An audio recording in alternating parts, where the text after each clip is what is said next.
cleaning panels. These panels haven't been cleaned in a very long time.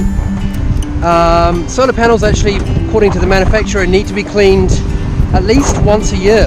And if you're on a dirt road or a dusty area, I'd probably say twice a year, but we can advise you on that when we see the location of your panels.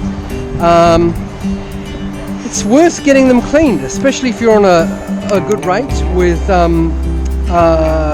you know, by the kilowatt.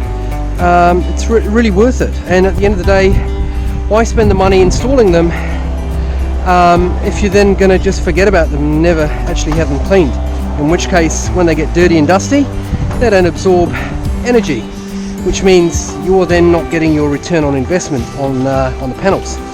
So it's kind of a lose-lose scenario. And we're using a very soft brush here on the panels with water, and we're just rinsing them off. Hope that's useful. Thanks folks, bye for now.